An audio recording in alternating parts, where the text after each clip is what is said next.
Ata, where officials have resumed the search for a minibus that was swept away while ferrying learners to school. The three of the children have been rescued while several others are still unaccounted for. Newzroom Afrika Sipha Kema now joins us live from the site where that incident occurred. A very good morning to you, Sipha. We're in conversation with the district mayor, but earlier on, the Ortambo district mayor, indicating that as it stands, according to the tally that they have, 9 of those children could still be missing, but 2 have confirmed to have died in part of that 9 death toll that we've been speaking about this morning. What are you hearing on the ground?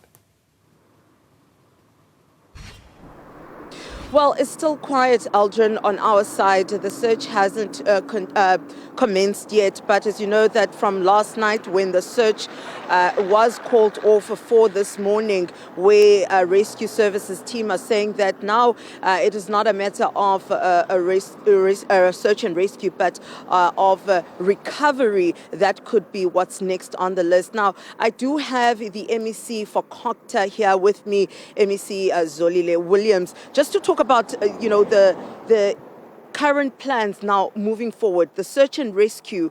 Currently, I know that even the provincial executive teams have been deployed to this site. Now, continuation of the search and rescue for the missing children that are unaccounted for. What's the plan? Yes, Sipha, we have, since yesterday, about 4 of us as MEC were dispatched here and to attend to the devastating disaster and horrible scenes, very unfortunate scenes of kids being swept away by the strong river yesterday, and regrettably about 9 have lost their lives and 10 are still missing, and would want to send a message of condolences to those families. But yesterday we agreed that the search and rescue team at 7 o'clock this morning will be starting with search and rescue for those that are still missing, so that we can find them and ensure that those families get closure in the conditions of those people. And the problem, Sipha, is that I'm worried and deeply concerned about communities that still construct houses in areas that are below the flood line.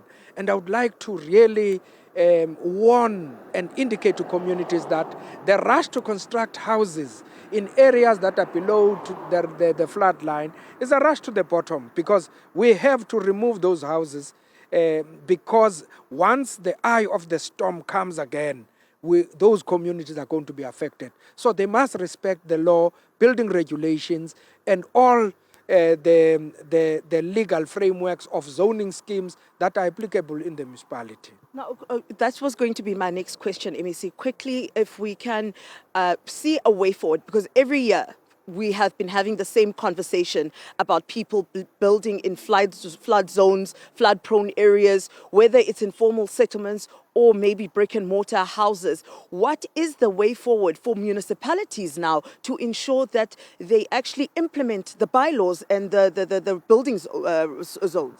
You see, I'll make an example about Port St. John's, the green area, which always is affected. But through the disaster grant, we've been consulting with those communities there to move away from that area. But engineers have come up with a strategy on how we can divert water, such that we were really worried yesterday that they are going to be affected. But because of that intervention, we could alleviate that.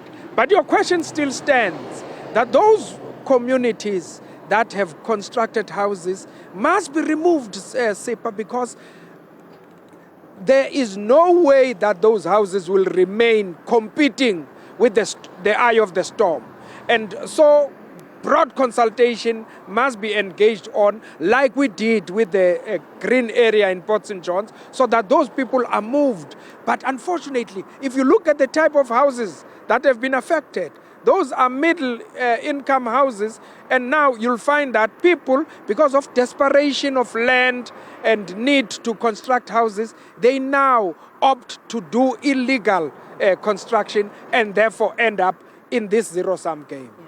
Thank you so much, MEC. That's the MEC for CoGTA in the Eastern Cape there, Aldrin, talking about one of the critical discussions that has been had in the Eastern Cape for many years, the removal of people, or rather people who still continue to build homes in flood zones areas, like the house right behind me. As you can see, it's come tumbling down because it is in a flood zone area right by the riverbank. But we'll give you more updates from the ground as the search for the remaining school learners continues here by the Itafa Bridge. Aldrin. Thank you so much, Sipha Kema, there joining us from, as she just indicated, that Itafa Bridge, where that scholar transport was swept away by the heavy floods in that area.